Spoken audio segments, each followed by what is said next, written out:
महायोग पीठे देवीमरथं वरं पुण्डलीकाय धातुं मुनीन्द्रे समागच्छ तिष्ठं तमानन्दकन्दं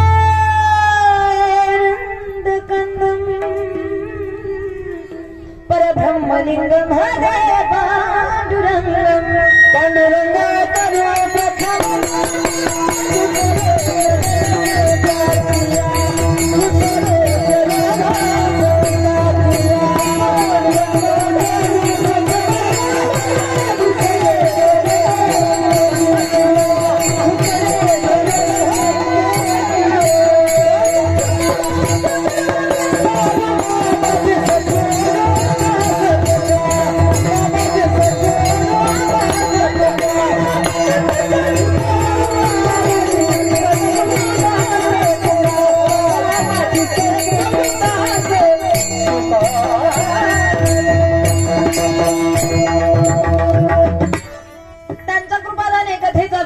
बाबाजी सद्गुरु दास तुका करावज्ञ जीव धरार्थावतारम कलम कांकते ज्योतिका मोदिवत्रम खलानी शिवादापनोदारहदक्षम समाधिस्तमुरतिं भज ज्ञानदेवम ओम नमो ज्ञानेश्वरा करुणाकरा दयाळा तुमचा अनुग्रह लाधलो पावन झालो चराचरी गुरुर ब्रह्मा गुरुर विष्णू गुरुर्देवो महेश्वरा गुरुर्साक्षात् परब्रह्मा तस्मै श्री गुरुवे नमः वसुदेवं सुतं देवं तं सखानूरमर्दनं देवकी परमानन्दं कृष्णं वन्दे जगद्गुरु अलंकापुरी पुण्यभूमी पवित्र तिथे नांदतो ज्ञानराज सुपात्र तया आठविता महापुण्यराशी नमस्कार माझा श्री सद्गुरु ज्ञानेश्वरासी सद्गुरु तुकया ज्ञानदीपा नमो सद्गुरु सच्चिदानंद रूपा नमो सद्गुरु भक्त कल्याण मूर्ती नमो सद्गुरु भास्करा पूर्ण कीर्ती श्री झंडाचे माता चरण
भगवंताची या माथा चरणावरी साष्टांग हे करी दंडवत आली या संसारा उठावे ग करा शरण जा उदारा पांडुरंग देह हे काळाचे धन कुबीराचे तेथे मनुष्याचे काय आहे देता देवविता नेता नेवविता तेथे याची सत्ता काय आहे देह हे काळाचे धन कुबीराचे तेथे मनुष्याचे काय आहे निमित्ताचा धनी केला असे प्राणी निमित्ताचा धनी केला असे प्राणी तुका म्हणे म्हणून व्यर्थ केला देह हे काळाचे धन कुबीराचे तेथे मनुष्याचे काय आहे विठ्ठल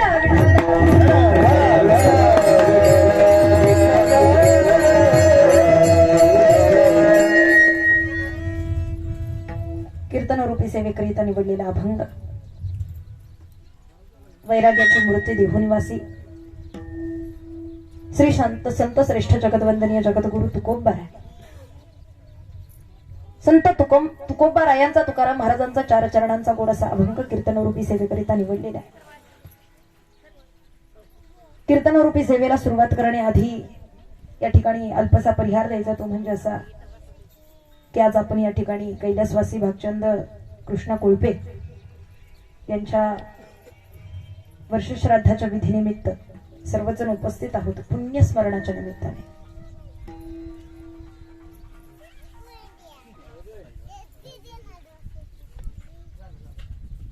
मोबाईलने एक अवघड केलं ते स्क्रीन टचचं बटनच घावत नाही ते बंदही होत नाही. एकदा का हाताला घाम आला की मग किती प्रयत्न करा ते सटकून जातं पण होतच नाही.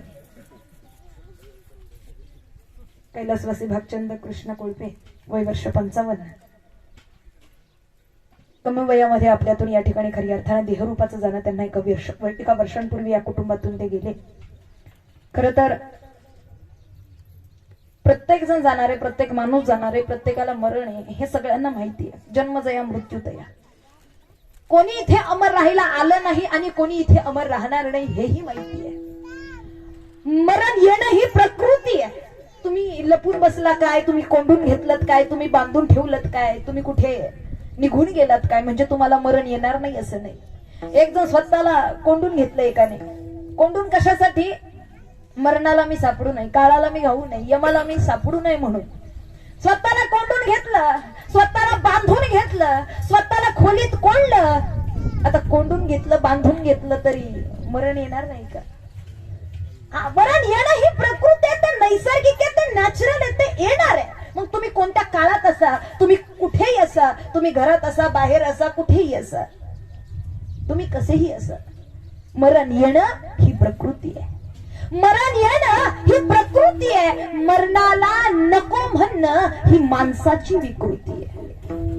मरण येणं ही प्रकृती आहे. मरणाला नको म्हणणं ही माणसाची विकृती आहे. आणि मरण्याआधी जगणं कळणं ही खरी आपली संस्कृती आहे. मी नेमका आलोय कशाला अजून काही न प्रश्न पडलाय ताई मी जगतोय का? एकदम शाळेत निघालेला म्हटलं बाळा शाळेत कशाला चालला? म्हटलं शिकण्यासाठी. म्हटलं शिकतोस कशाला? म्हटलं नोकरी लागावी म्हणून. म्हटलं नोकरी कशाला? म्हटलं पैसा मिळावा म्हणून. म्हटलं पैसा कशाला? म्हटलं खाण्यासाठी काहीतरी मिळावं म्हणून. अन्नधान्य कमवता यावं म्हणून. म्हणलं अन्नधान्य कशाला? म्हणलं पोटाकरिता पोट भरावं म्हणून. म्हणलं पोट कशाकरिता? म्हणलं जगायचंय म्हणून. म्हणलं जगतो कशाकरिता? जगायचं कशाला? आता काही लोक तर मनातले मरायचंय म्हणून. मरायचंय म्हणून जगायचंय असं उत्तर नाहीये. नीट लक्ष देऊ नये का? यमक जुळतंय म्हणून बोलू नका. मरायचंय म्हणून जगायचं नाही. अरे भगवंतानी आम्हाला हा नरदेह दिलेला आहे. कुठेतरी आमचं काहीतरी वेगळं कर्तव्य आहे. इतर प्राण्यांपेक्षा इतर पशूंपेक्षा माणसाला काहीतरी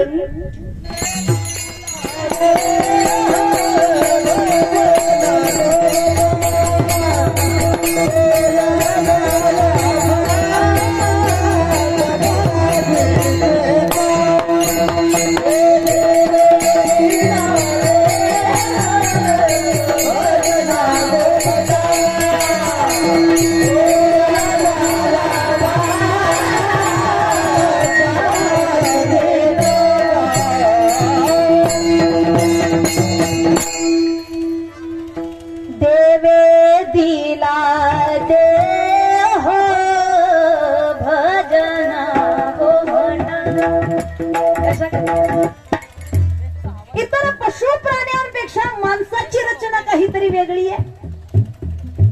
सगळ्यात बुद्धिमान बनवलं इतर पशु प्राण्यांपेक्षा माणसाला. सगळ्यात जास्त बुद्धिमान माणूस आहे, बरोबर ना? पण एवढी बुद्धी, एवढं सगळं अधिक देऊनही माणसाला अजूनपर्यंत जगण्याचा खरा अर्थ कळला नाही. संतांनीच आम्हाला या ठिकाणी बोलावलंय, संतांनीच आम्हाला या ठिकाणी हे सगळं घडून आणलंय, संतांनीच आम्हाला इथपर्यंत परमार्थ शिकवलाय. अहो एवढं सगळं सोपं सांगितलं असताना आम्ही का बरं अवघडाच्या माध्यमात किंवा का बरं या संसाराच्या विषयात गुंतून पडतो? सोपे वर्म आम्हा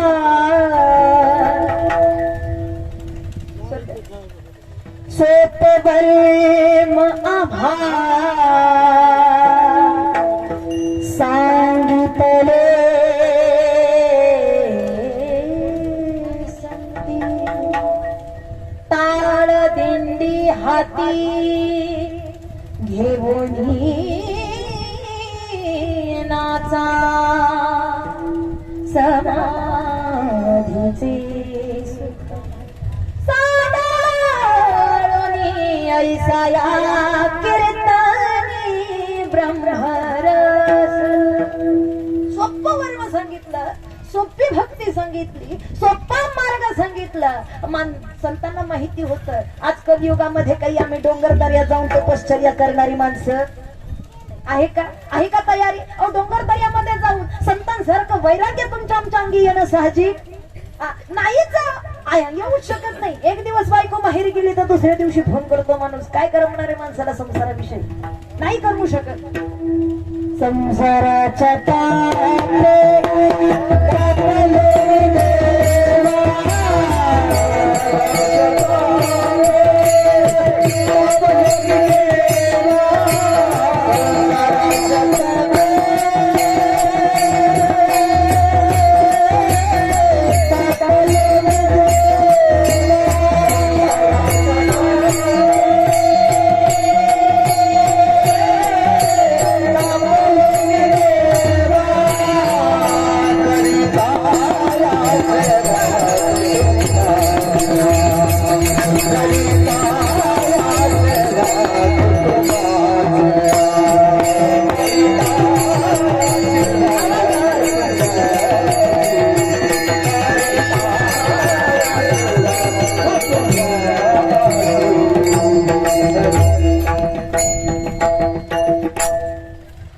संसाराच्या तापे तापलो मी देवा, संसाराच्या तापे तापलो मी देवा, करिता सभा कुटुंबारे, करिता सभा कुटुंबारे.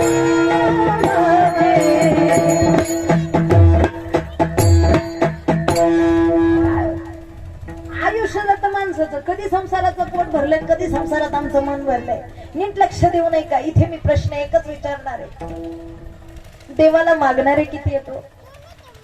देवाला मागणारे समजेल. सगळ्यांनाच देव पाहिजे, कोणाला देव नको, बरोबर.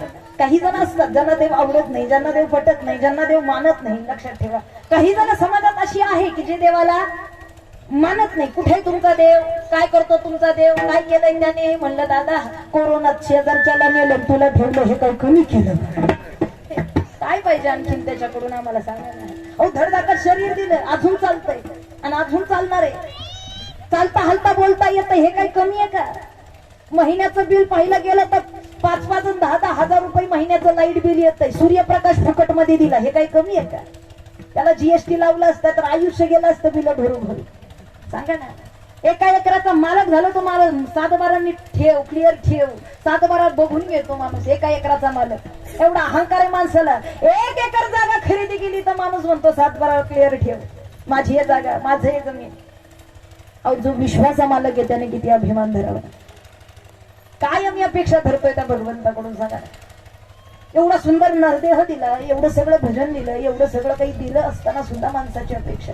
देवाला मागणारे सगळ्यात आणि देवाकडे मागणारेही, बरोबर ना. एक वेळेस देवाला मागणारे कमी पण देवाकडे मागणारे सगळे. काय पाहिजे अहो देव नाही मिळाला तरी चालेल पण देवाकडून आम्हाला हा संसार मिळाला पाहिजे विठ्ठल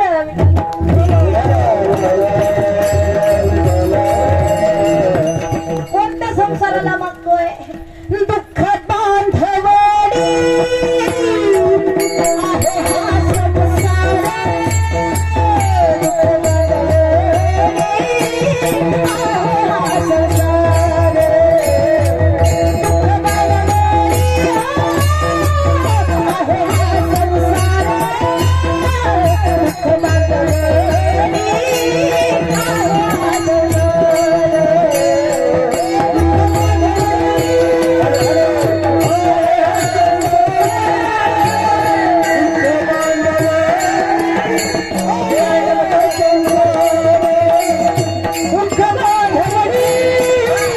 आहे हा संसार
ज्याच्याकडे किती वेळा पाहिलं तरी दुःख मिळालंय, ज्याच्याकडे कितीही मागितलं तरी दुःखच मिळालंय. काय मिळालंय सांगा ना.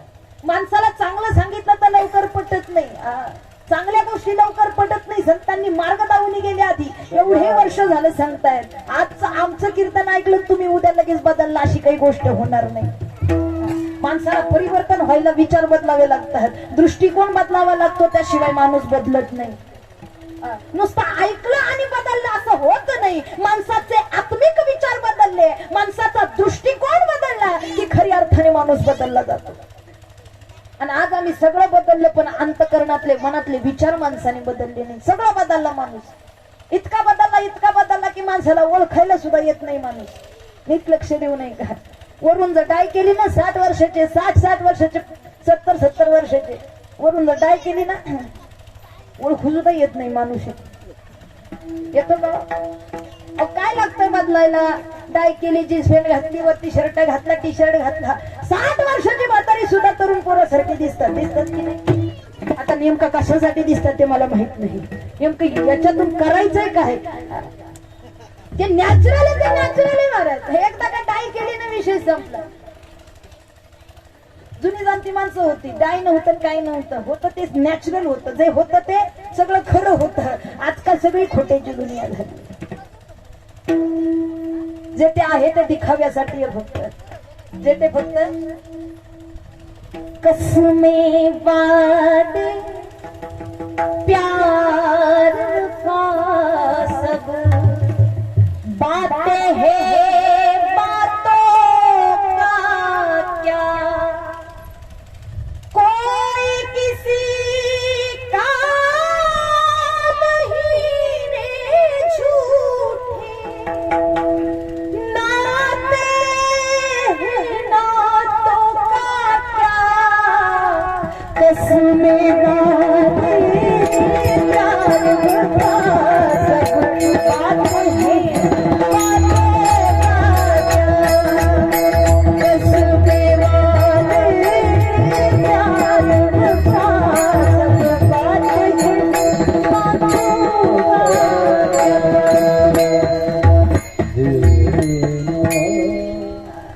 आपला माणूस आपल्याला ओळखू येत नाही. एवढा समोरासमोर माणूस बदलला, तोंडावरती एक मागे एक. एकाच्या घरात जाऊन दुसऱ्याचा चिवडा खाऊन तिसऱ्याच्या गाडीत बसून चौथ्याला निवडून देतो जग आहे. कोण खरं सांगणार आहे तुम्हाला? प्रचार करेपर्यंत तुमच्या गटात आणि एकदा निवडून आला की दुसऱ्याच्या गटात. हा माणसाचा धर्म आहे. बरोबर. हो ग मसीहा, सामने तेरे, फिर भी तू ना बच पाएगा, तेरा अपना खून ही आखिर तुझको आग लगाएगा, आसमान में उड़ने वाले मिट्टी में मिल जाएगा, कसमें वादे प्यार का सब बातें कसमें वादे प्यार का सब बातें काय माणसाचं सांगा.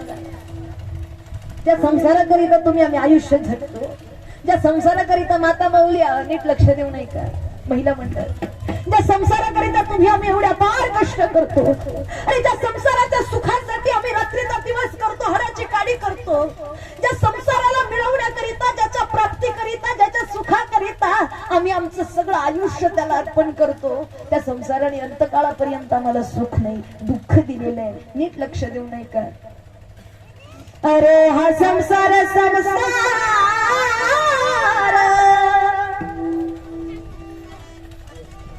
जसा तवा चुऱ्यावर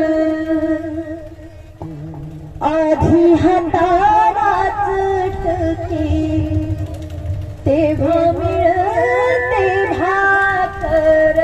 काय होतं, किती गोड होत आणि किती सत्यता होती त्याच्यामध्ये, किती छान पद्धतीने सांगितलं होतं. अरे हा संसार संसार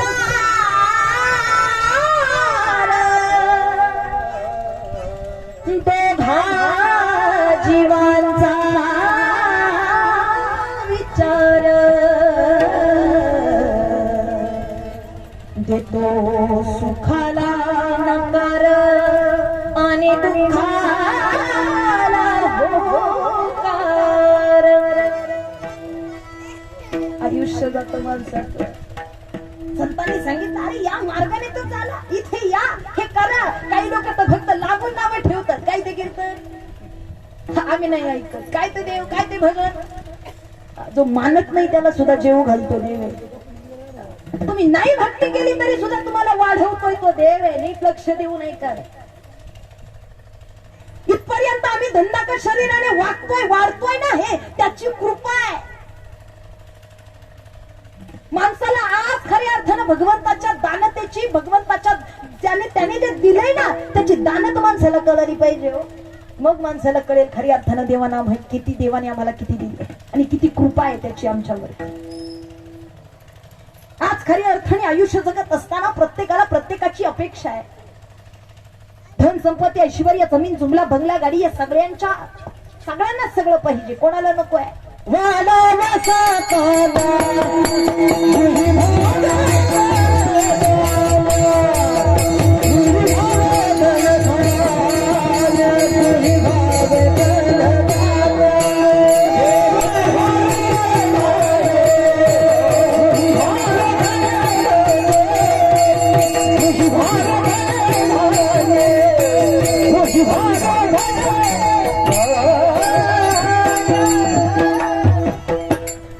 मग संतांनी सांगितलं सगळं मिळेल, काय नाही मिळणार त्याच्या दारात गेल्यानंतर? अरे तो सगळं देणार आहे, तो सगळं काही आपल्याला देतोय, फक्त एकदा अंतःकरणातून त्याच्या जवळ तर येऊन घ्या. माणसाचं आयुष्य जातं काही काही तर निम्मे टिकटाला गेल्यावरती त्या ठिकाणी भगवंताच्या वारीला लागतं. हाफ तिकीट झाल्यानंतर 2च वयात माणसाचं हाफ तिकीट होतं, लहान वयात आणि नाही तर आयुष्यभर फुल तिकीटच असतो. एकदा का गाडी रिझर्वला लागली, पेट्रोल संपलं की माणसाचं हाफ तिकीट, बरोबर ना? मी एसटीचं सांगते, हाफ तिकीट घेतलं जातं म्हाताऱ्या माणसांचं, बरोबर ना? नीट लक्ष देऊ नाही करा. ज्यावेळी गुडघे चालत नाहीयेत, गुडघे त्रास देतात, माणसाला वाटतं चला पंढरपूरची वारी करून येऊ. अरे पण करणार काय? 2 तास कीर्तनाला बसला पण अभंगच कळणार नाही कोणता घेतलेला, कानाने ऐकूच आलं नाही, उपयोग काय? मग त्या वयामध्ये आम्हाला भक्ती कळते, त्या वयामध्ये आम्हाला संत कळतात, त्या वयामध्ये आम्हाला आत्मज्ञान प्राप्त होतं, त्या वयामध्ये आम्हाला खऱ्या अर्थाने सगळं करावं असं वाटतं, पण उपयोग काय? एकदा का याची किंमत, एकदा का याचं चैतन्य निघून गेलं ना, मग तुम्ही किती डाय करा, नाही तर किती फॅन्सी राहा, नाही तर किती काही करा, उपयोग नाही. एकदा संपलं विषय संपला. आणि किती वेळा सांगा ना, हे दुःख जे संतांनी सांगितलेले, अरे बाबांनो, आम्हाला भगवंताच्या नामस्मरणामध्ये आनंद आहे, तोच आनंद तुम्हालाही मिळेल, फक्त एकदा या संसारात आल्यानंतर त्याच्या चरणांवरती मस्तक टेकवा. कधी टेकवा? संसारात आल्या अभंग